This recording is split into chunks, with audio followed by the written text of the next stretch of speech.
សួស្តីពុកម៉ែបងប្អូនថ្ងៃនេះយើងមកធ្វើឆាបន្លែឆាយ៉ាតោះឥឡូវយើងទៅបកបន្លែឆាយ៉ាសិនដាំឆាយ៉ានេះគេអ្នកខ្លះគេហៅថា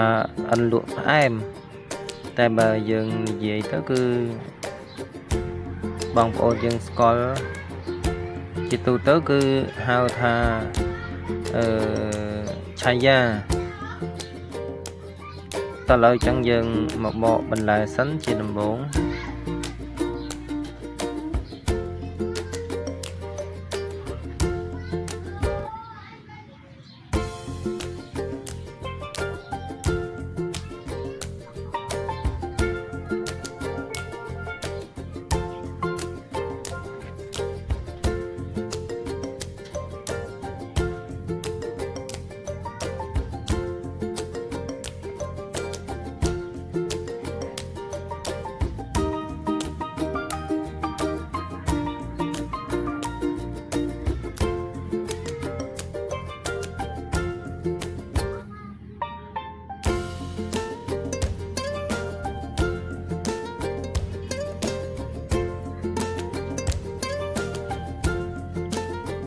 ចឹង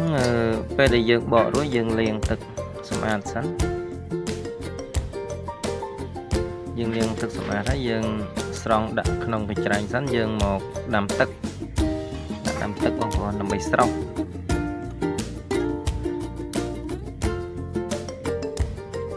ឥឡូវទឹកយើងពុះហើយយើងដាក់បន្លែឆៃយ៉ាយើងស្រោចសិន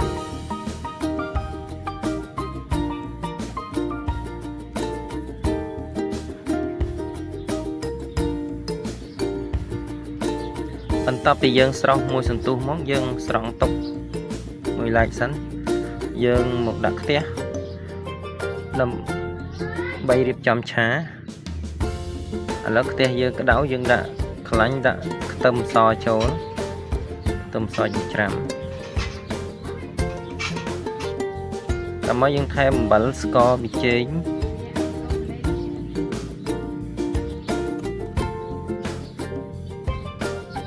ដើម្បីយើងដាក់ទឹកត្រីចូលយើងដាក់សាច់ជ្រូកដើម្បីយើងដាក់ប្រេងក្រុំ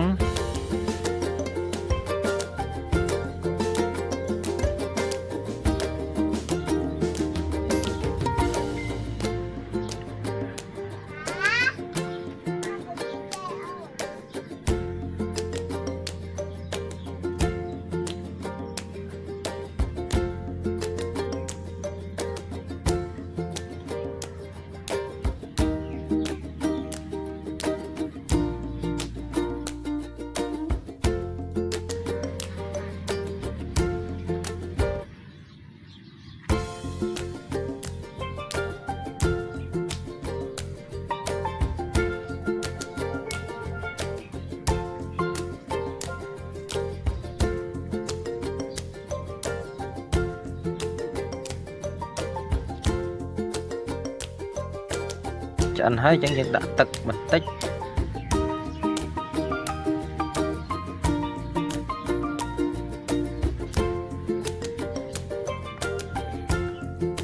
បន្ទាប់ពីយើងដាក់ទឹកហើយបងប្អូនគ្របទុកមួយស្ទុះសិនដើម្បីឲ្យសាច់យើងឆ្អិន